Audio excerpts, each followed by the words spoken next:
The at-home shop just got a little bit cooler.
So I'm fully aware that I've spent like way too much time building this, but I just got my lathe hooked up, working today, and so I just wanted an excuse to play with it. So I decided to overcomplicate a bag bracket install tool. When I spoke to Rick about install, he gave me a bunch of pointers, really helpful, and I'll go over all that when I'm actually going to install, which should be this video. Between the actual bucket or the bracket or whatever you want to call it itself and the bag, where it mounts to the beam is supposed to be 3 inches. So I wanted to make sure that I made something that I could bolt in there and use in place of the bags as a compressed. This is to represent the bags that compressed. So are there better ways that this could have been done better, quicker? Yeah, oh yeah. But I was just playing. Oh, it's perfect. That never happens. I believe that's going to do my makeshift fab table, because I just haven't made or bought a good one yet. All of my fab work has been done at a fab shop since I've had this garage. So I got spoiled big time.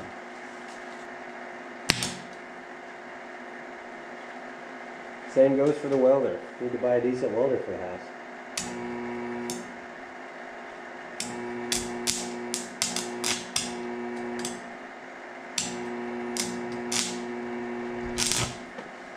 This one was a kind of a trade on a marketplace deal.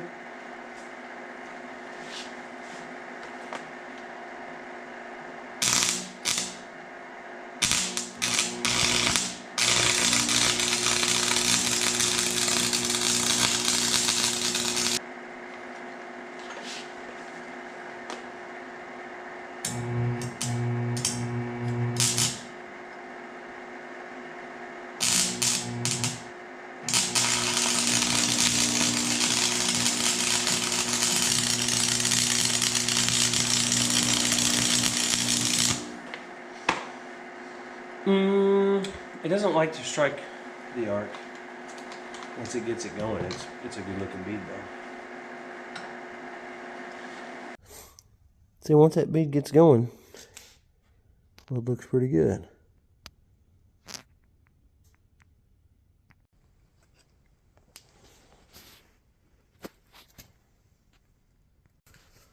So I rigged this up to try and mock up just for some measurements and stuff.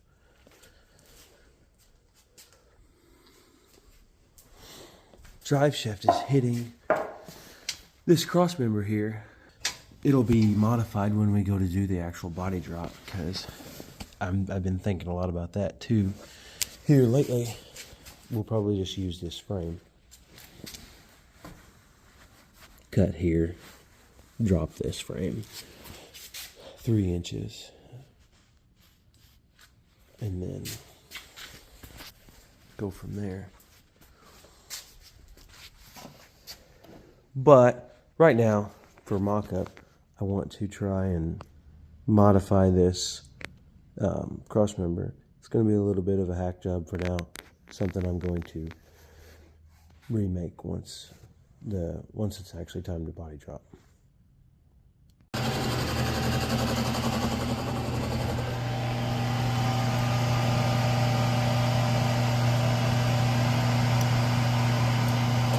You know what you're doing? What?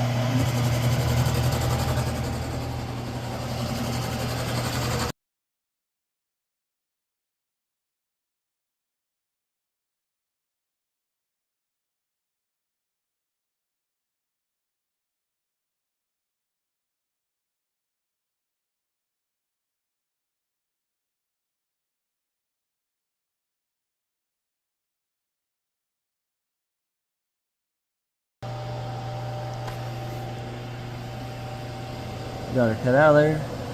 Got a piece of 4x4 up on top of there.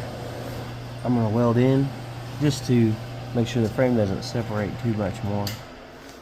And then we will revamp this whenever it comes time to do the body drop.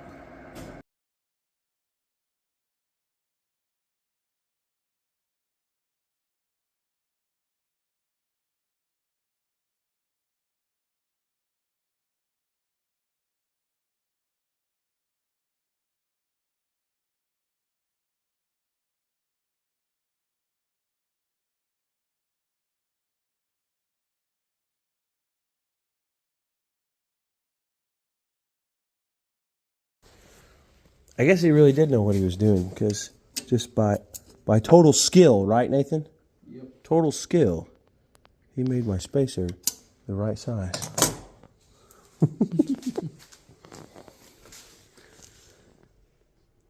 Mocking on the interior, put my seat back in and started cutting a couple holes for the new carpet that I got.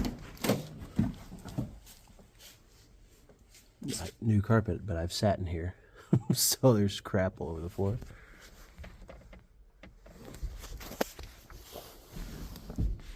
This is a bench seat from a first gen, which will work for now, but eventually I like the fact that it's a bench seat with bolsters.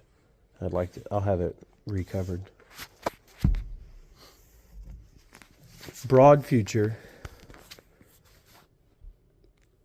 I like this dash because it doesn't have any cracks in it, and that's hard to come by these days. And but eventually I think I'd like to go to a 60s Ford dash of some sort. Off camera, I made a spacer and set the ears on this at the 3 inches. This is 3 inches wide right here. So I set this gap at 3 inches with the spacer, welded that part up.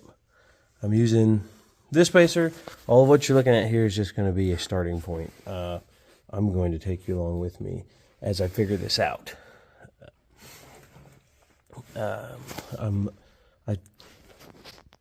went and ground here, and then also make sure you grind out the weld on the back, because that's where your weld's going to go, on the back side. Made this spacer here. I don't know that it's going to work yet. This is just where I want to start. This is 1 inch, keeping this 1 inch up off of here.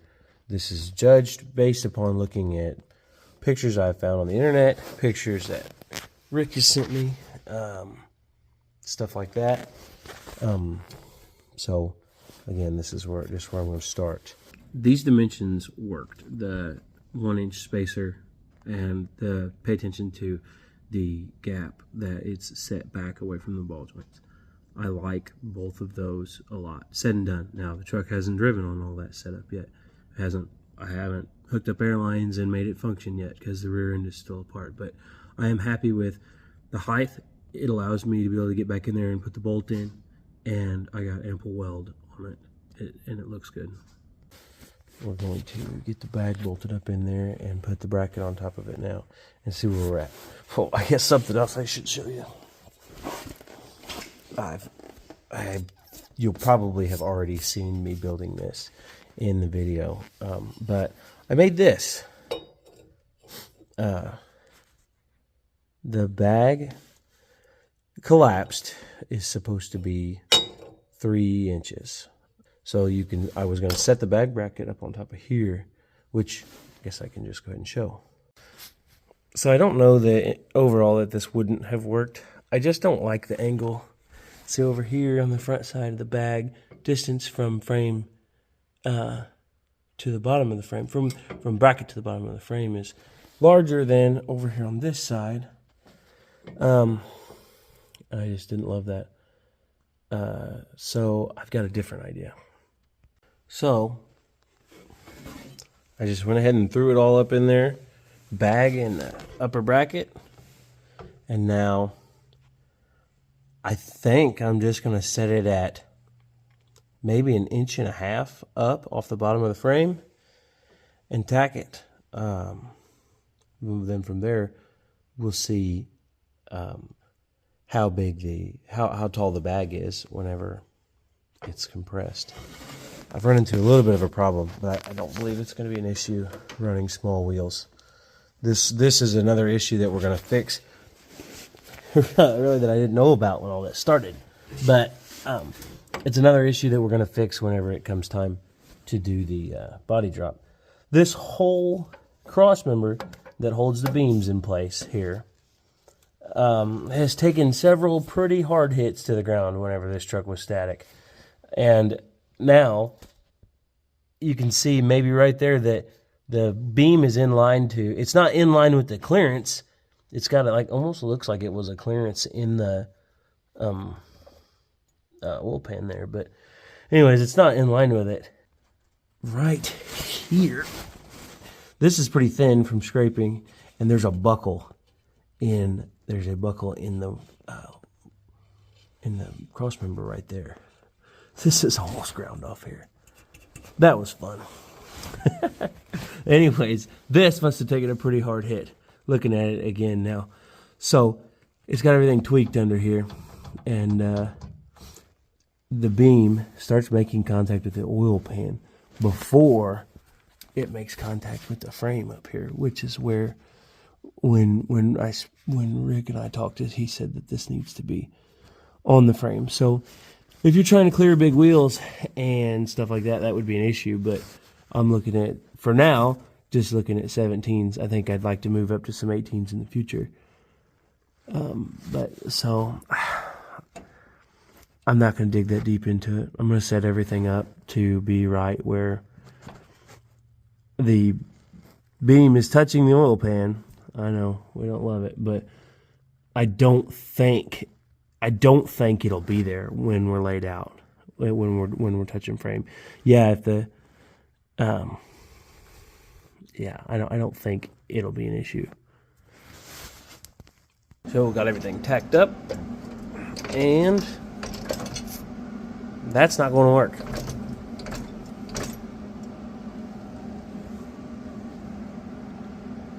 So it looks like we need to take the whole bracket back like 1.5 inches, maybe.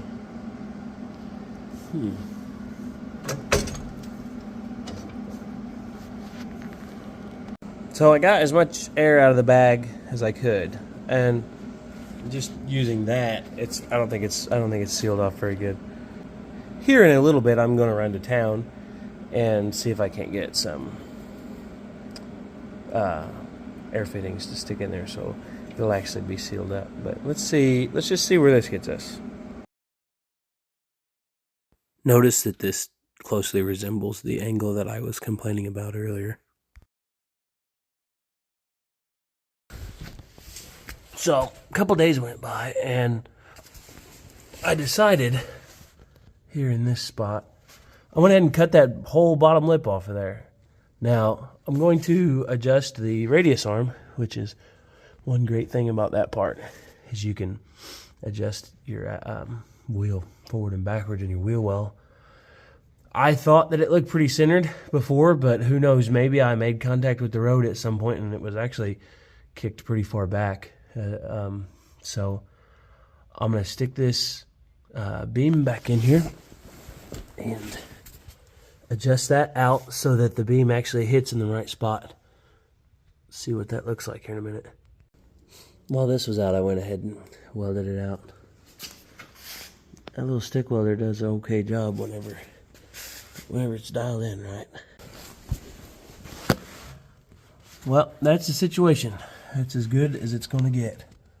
As good as I'm going to make it right now. We will reevaluate next year. I put the other side together and then measured it for the wheels to see how much clearance I was looking with. That's why I ended up deciding to do this here. Cut this part off right here. Because we were going to need to.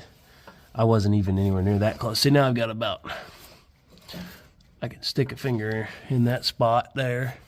But, yeah, in some of the pictures I've seen, beams touching frame. So, not going to worry about it right now. It is going to be what it's going to be. And we're just going to send it for now. Found myself just working away and realized that I forgot to YouTube it. Anyways, I finally got a decent plug for the bags, so I got them smashed down as much as I could.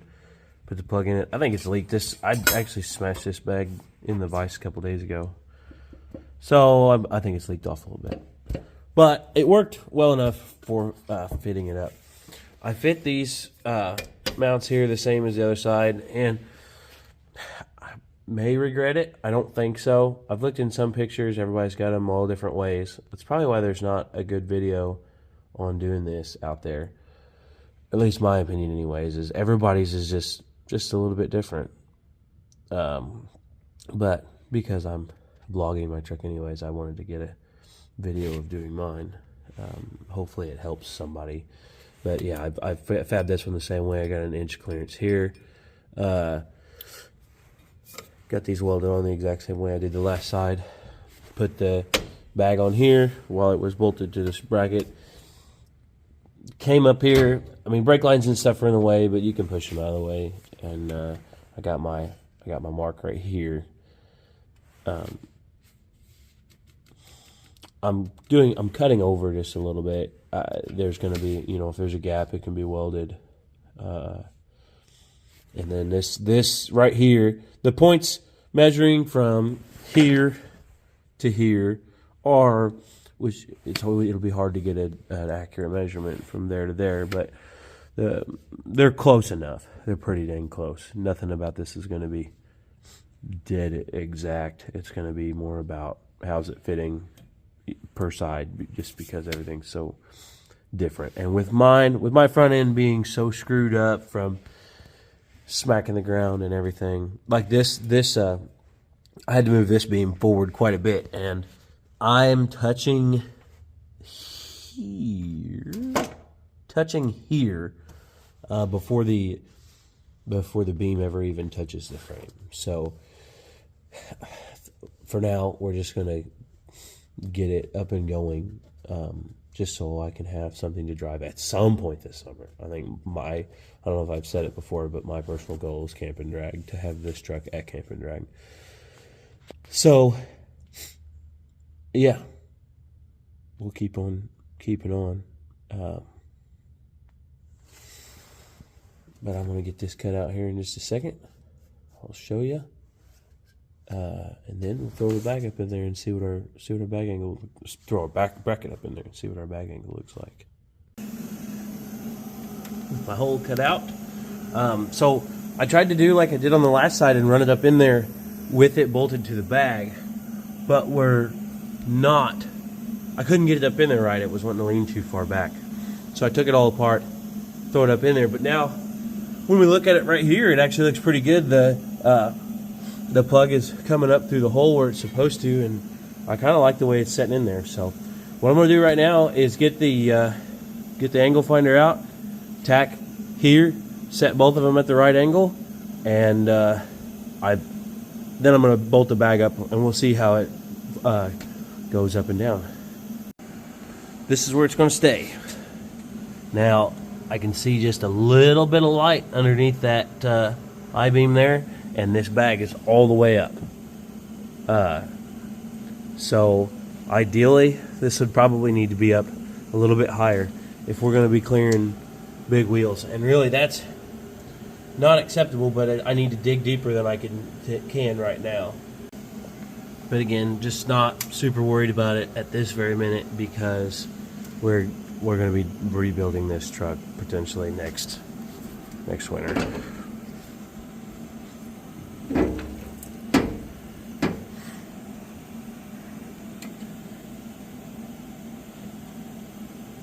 Probably, in an ideal, I'm not moving it because I don't think it's going to be an issue.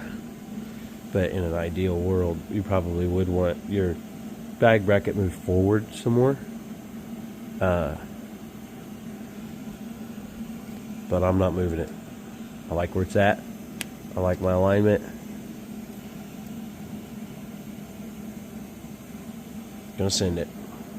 So installing the bags, I would, again, I like the dimensions on the beam. Just deflate the bag as far as you can, and then,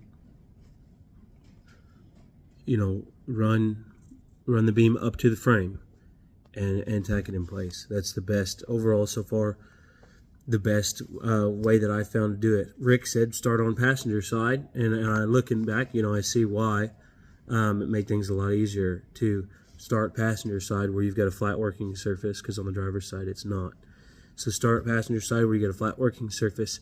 And I had to tack on and break it off 2 or 3 times before I found the right place for it. When I went back to do driver's side, all I did was cut out this. You have to cut it out and move the pocket. Well, I was already clearance for the coilover buckets, but you can cut out and you have to clearance a little bit more. But I just cut that clearance out, and I took my measurement from the bottom of the frame to the bottom of the bracket, and that's how far down I cut my clearance. And then I set it in there and mocked the angle from the opposite side. So using a rough measurement from the body mount to the bracket and the bottom of the frame to the bracket, then I set the angle with an angle finder, and I'm happy with that. They both sides look about the same, function about the same. I appreciate everybody watching. Feel free to ask me questions. If you see something that you think is going to be an issue, let's talk about it. I'm open to discussion. Keep in mind, I'm just having fun here and trying to learn. So thank you for watching. There's lots more planned. Today I'm ordering all my bushing material for the rear end, so we're going to get back to plasma cutting cool parts and putting stuff back together.